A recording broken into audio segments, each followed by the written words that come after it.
Here. All right, so good day, everyone. My name is Angelus, and with me today is Cameron, and we're visiting with Corey Billington, who is an entrepreneurship professor here at the university that has a variety of business experience, but we'd really like to focus on your time at HP specifically. We're interviewing Corey because we want to learn more about the importance of ethics to him both personally and professionally. And we'd also want to submit your information to the Wyoming Business Alliance of consideration for the Bill Daniels Ethic Leadership Award. So thank you for letting us interview you today. And so let's go ahead and get started. So can you please tell us a little bit more about your background and what inspired you, specifically to work at HP? Yeah, I think the thing about HP is, I like the products, but it was the HP way. It was the ethical construction, the 5 elements that they lived. These things were not just something that was on a document someplace. We lived and breathed, and I can go through them if you want, but trust and respect for individuals, high level of achievement and contribution, and then uncompromising integrity, and then achieve objectives through teamwork, and we encourage innovation. So the idea of wanting to work for a company that was making a positive difference in the world was important to me. And part of what they said is, our mission and what we have to do is serve our customers, shareholders, employees, and the communities in which we live and work. And did you have basically your principles hung up anywhere, or were they just kind of known when you would start? Oh, they were everywhere. And we talked about them all the time. And like I said, the HP way, there's a book called The HP Way. It helped shape a lot of what Silicon Valley is about. Some thought we were too much, too much like Boy Scouts or something. But for those of us that wanted to promote these kind of ethical and inclusive and respectful types of perspectives, it was hugely empowering, and the HP had a harder time with this after the Compaq merge, because Compaq had a much different set of values.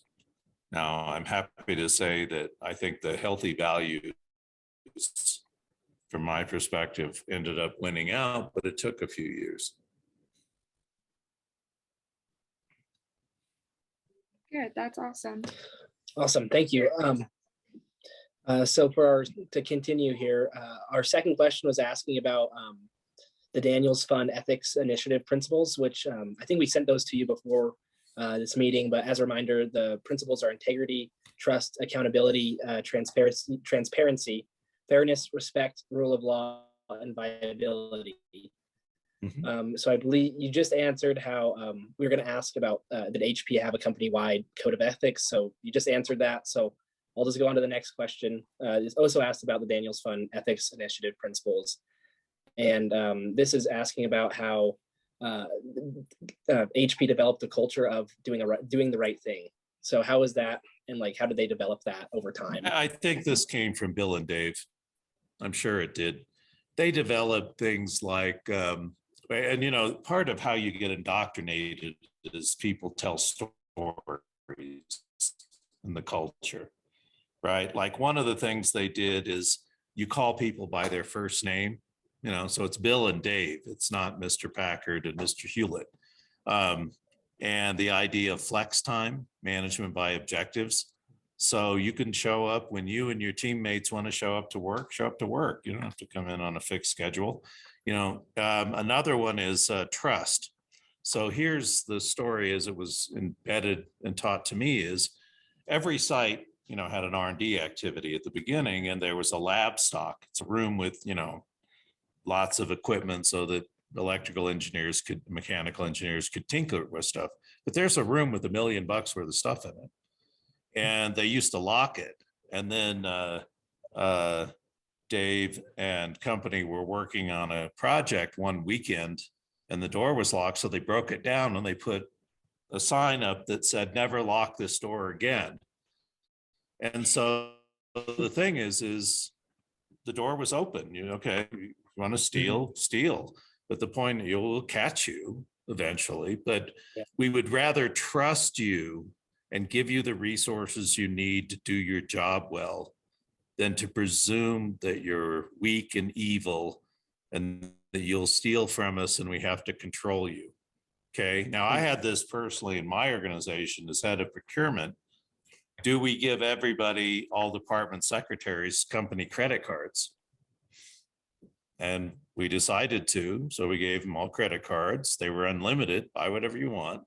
And if you buy a Ferrari, we'll find it in a post audit and we'll fire you. But we will trust you first, because if you don't trust, you're not deserving of trust. If you don't respect, you're not deserving of respect.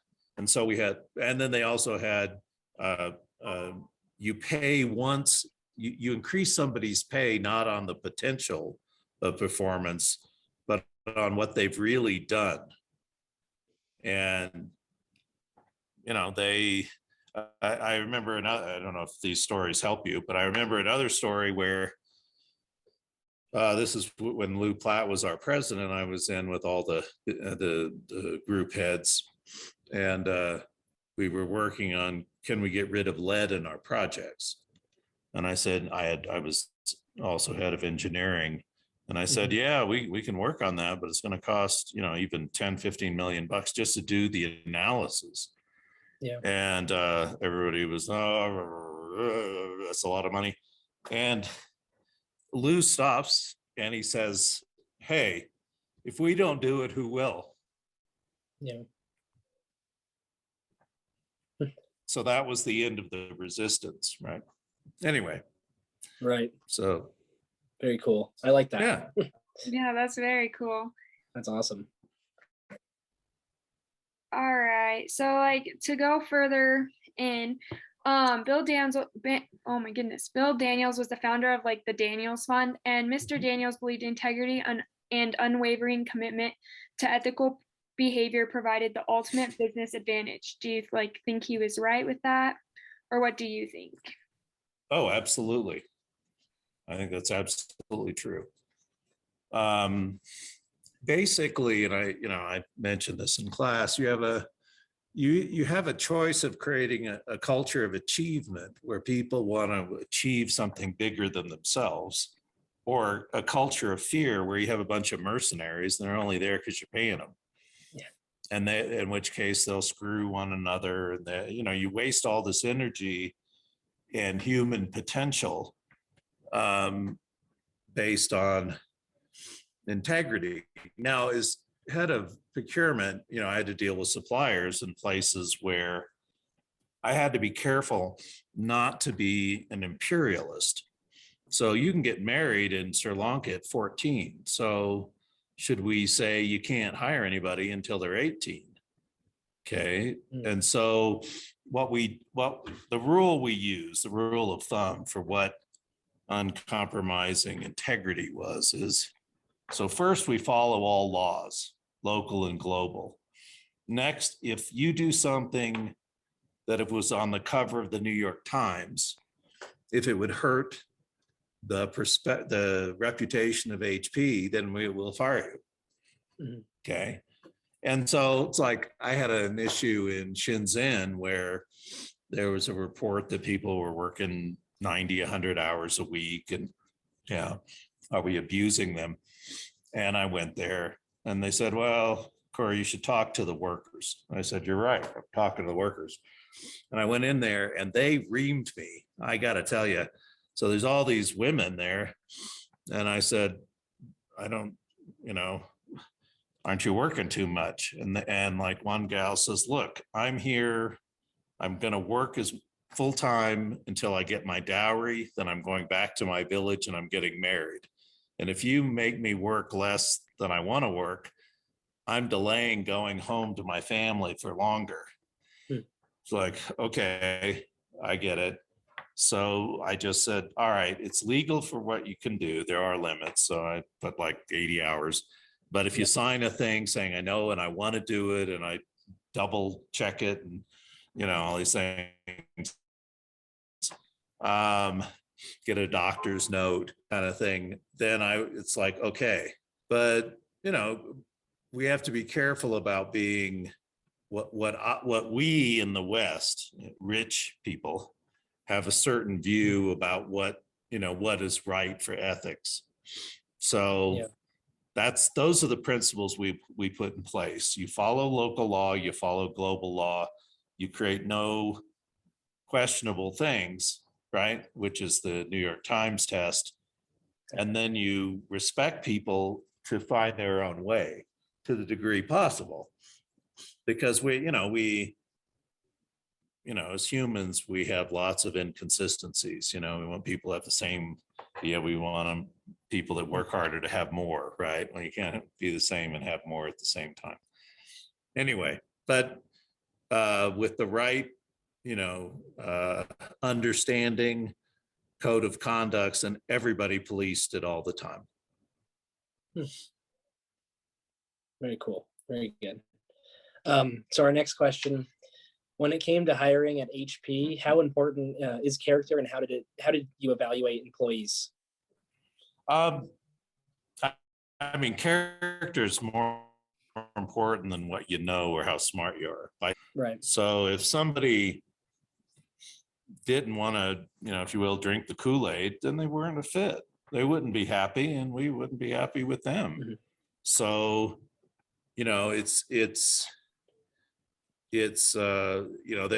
each site had different ways to probe on these things, but that's what they would test. So just a second, you can pause the recording and I will see if this is Misty. Okay.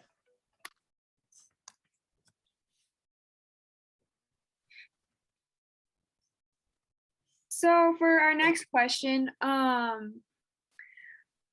when on those occasions like at HP when ethical issues did arise or like integrity issues arise in your employees, how did you hold your employees accountable necessarily? Well, we had one situation where my admin, as she said, and not when she was working for me, but when she was a temp, there was a group of them that got together and engaged in petty cash fraud, and so we pulled them in and said, guys, this is against our principles and we got to ask you to leave. Okay, so I've had, yeah.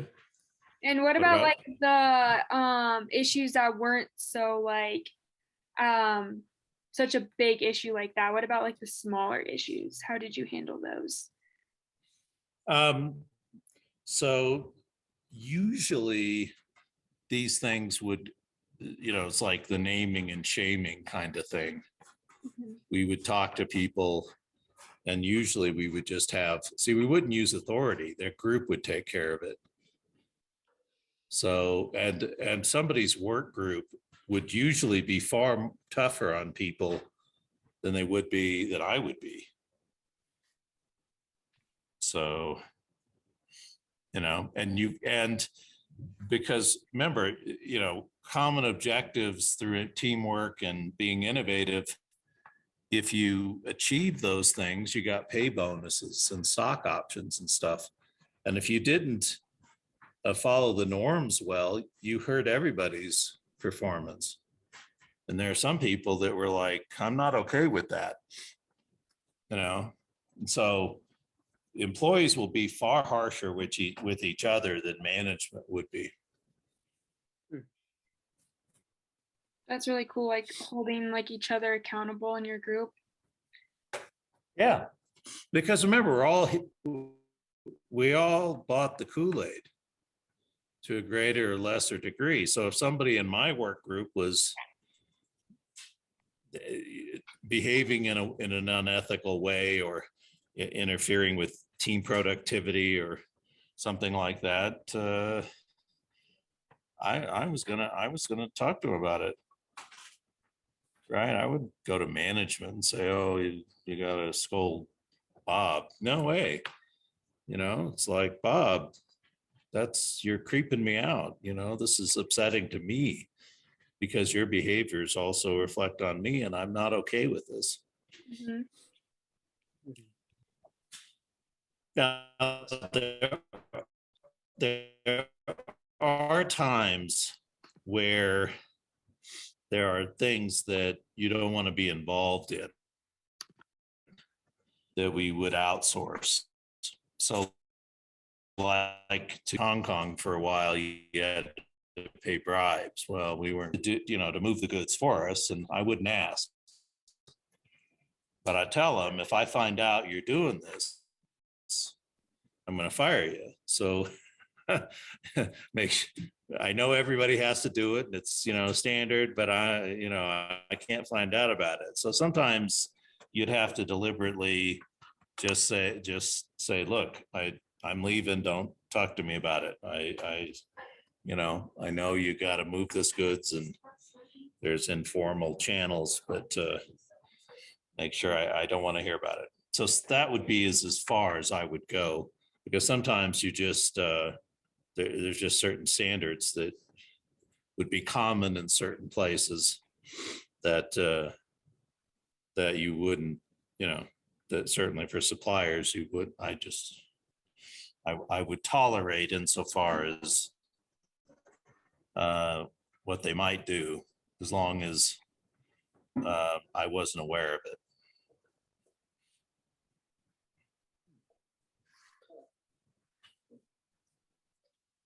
So for our next question, in our ethics class, we have learned that doing what is right prevails over self-interest when the two appear to be in conflict. Can you provide us with an example of how you or your company put this principle into practice? Okay.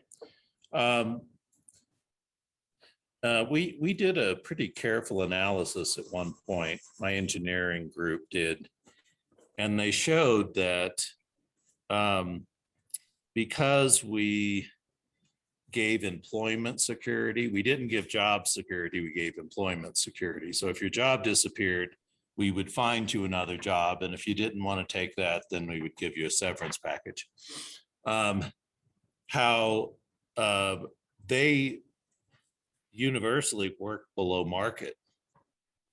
So they accepted a lower pay in exchange for a better ethical environment.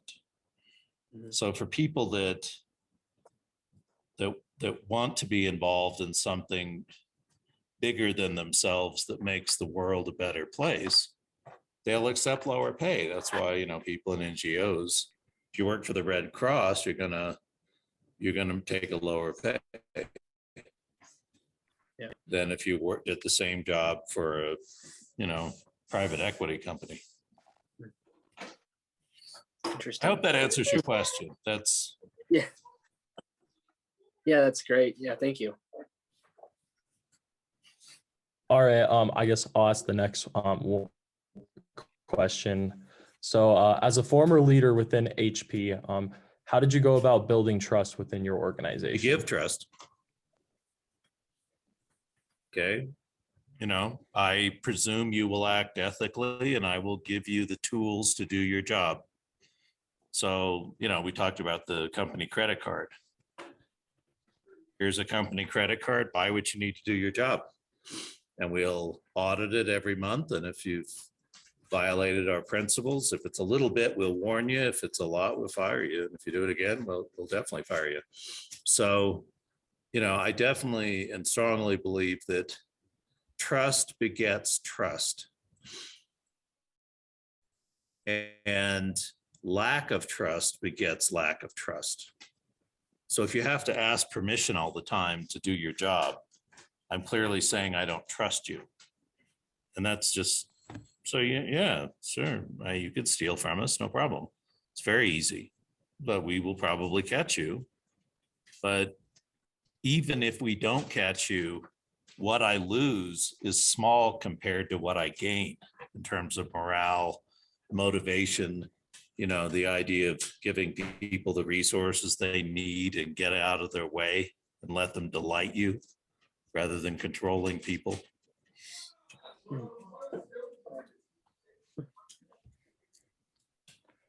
Good. I like that response. So Very insightful. Yeah, so for our next question, Sorry, Angela. no, you're totally okay. Regarding your community there, how do you give back and why is it making it like a difference and how is it important to you? Yeah, so yeah. So this is a personal thing. I get a lot of satisfaction out of helping people achieve their dreams and goals. So creating good jobs for people is immensely rewarding to me because it validates my time, much more useful than making extra money or, fame or anything like that. So I give back by mentoring. I give back by supporting, people's progress, using my skills and, life experiences and intellect to help people like you and others create businesses or achieve the things you want to achieve. So that's, and that's one of the reasons why I'm still, I'm teaching is that I could be on a golf course or a beach someplace, I don't golf, but anyway, I could be on a beach or scuba diving and I'm not. So I feel if we have it in our ability and resources to contribute to the world, we should. That's really empowering. That's really cool. Yeah. Really and I was taught that was not, this is, working with people that, the mentors that I had were phenomenal, amazing people.